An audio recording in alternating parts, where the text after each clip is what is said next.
Zimmer नाम का भगवान का एक बहुत बड़ा भक्त था। उसने अपना पूरा जीवन भगवान की सेवा पूजा में ही बिताया।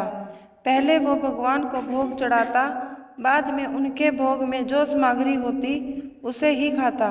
कोई भी स्वार्थ के बिना वो भगवान की सेवा करता रहा, पर उसके जीवन में हमेशा कोई ना कोई समस्या आती रहती थी। भगवान का इतना बड़ा भक्त होने के बावजूद उसके साथ जीवन में कुछ अच्छा नहीं हो रहा था। बचपन में ही जीमर के माता पिता के अकारण मृत्यु हो जाती है और उनका गांव में कोई नहीं था, जिस वजह से जीमर अकेला ही गांव में रहता था। वो गांव में ही कुछ छोटा मोटा काम करके जो पैसे मिलते उससे अपने भगवान की सेवा पूजा करता। इस प्रकार ही उसका बचपन गुजरा।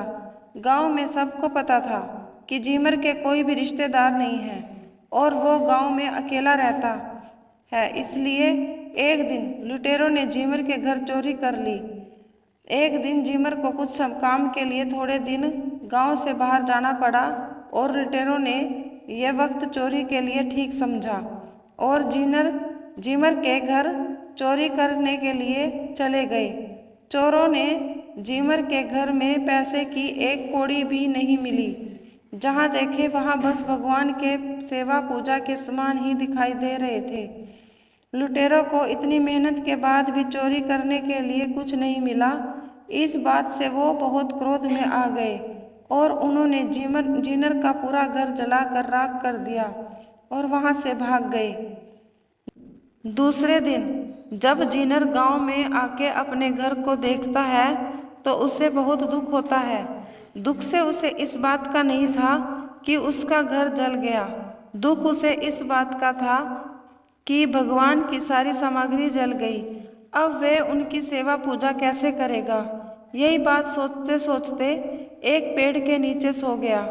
भगवान जीनर की भक्ति और करुणा से बहुत खुश हो गए और वो स्वयं रात को जीनर के पास पेड़ के नीचे ही सो गए।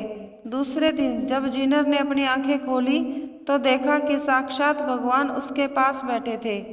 जीनर भगवान के पैर पर गिर गया और कहा, मेरा जीवन धन्य हो गया प्रभु। जीनर के मन में एक संदेह था और उसका निवारण भगवान स्वयं करे, ऐसा जीनर चाहता था। जीनर ने कहा, हे प्रभु, मेरे मन में सिर्फ एक ही संदेह है कि मेरे इस जीवन में मैंने आपके अलावा और किसी से भी प्रेम नहीं किया और जो आपकी भक्ति करे उसको तो जीवन में कोई भी समस्या नहीं आती, तो फिर मेरे इस जीवन में इतनी कठिनाइयाँ, इतनी मुश्किलें क्यों आती आई।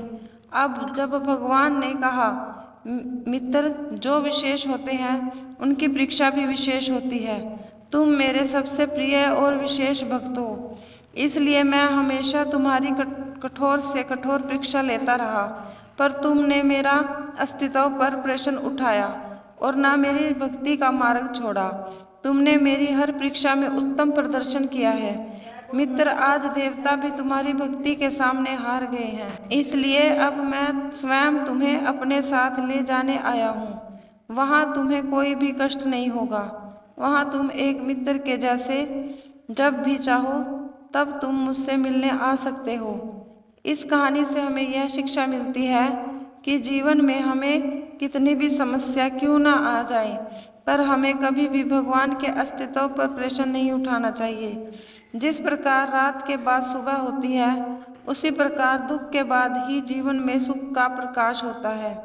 इसलिए जो भी हो रहा है उसे भगवान की इच्छा समझकर खुशी खुशी दुख को भी सुख के जैसे ही जीना चाहिए। दोस्तों, मेरी यह वीडियो देखने के लिए धन्यवाद। जय श्री राम।